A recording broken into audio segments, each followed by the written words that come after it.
Teman-teman tahu nggak ya es krim yang ini? Apa sih itu? Oh, iya.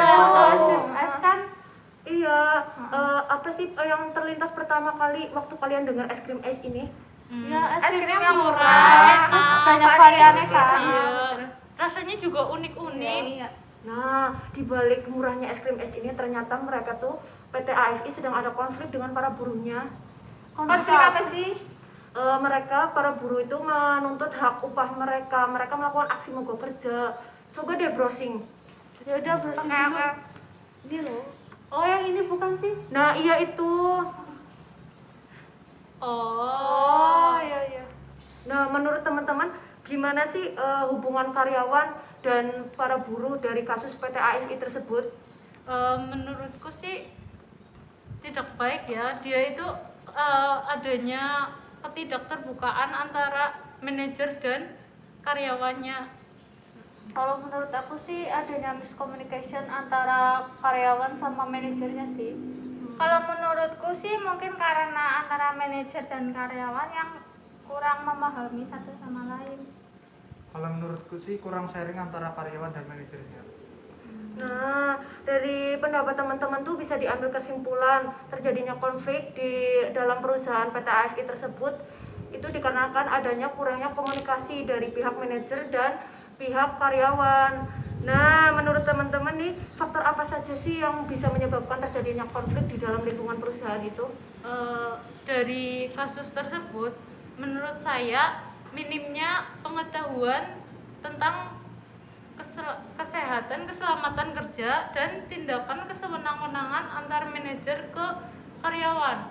Kalau menurut aku sih tidak meratanya fasilitas kantor. Misalnya PT AFI karena kurangnya fasilitas kantor sehingga menyebabkan kebocoran pipa gas yang mengakibatkan karyawan terkena penyakit bronkitis hingga gangguan pernapasan.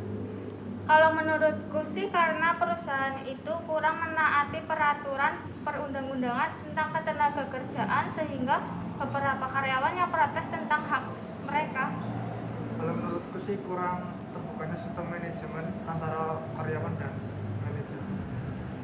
Dari pendapat teman-teman ini bisa diambil kesimpulan kalau terjadinya konflik itu bisa adanya karena komunikasi yang tidak sejalan atau tidak saling terbukanya pihak manajer dengan karyawan, lalu tidak meratanya fasilitas kantor. Ada juga perusahaan yang tidak mau mengikuti peraturan perundang-undangan yang berlaku, pengelolaan sistem manajemen yang tidak baik dari pihak perusahaan, dan kurangnya pemahaman tentang K3 dan undang-undang ketenagakerjaan karyawan oleh pihak perusahaan.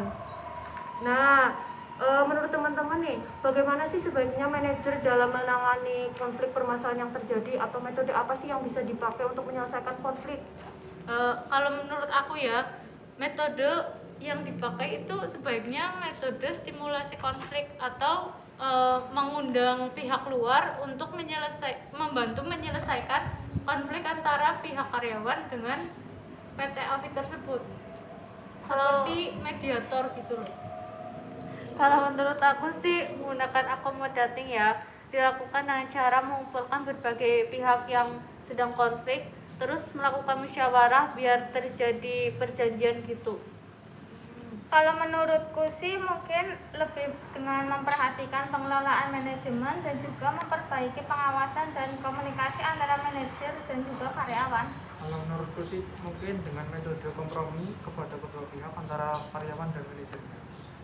Oke, dari pendapat teman-teman ini bisa diambil kesimpulan kalau metode yang paling tepat yang dipakai untuk menyelesaikan konflik dalam PT AFI tersebut adalah metode stimulasi konflik, yaitu mendatangkan orang luar ke dalam perusahaan untuk menyelesaikan konflik tersebut. Oke. Guys.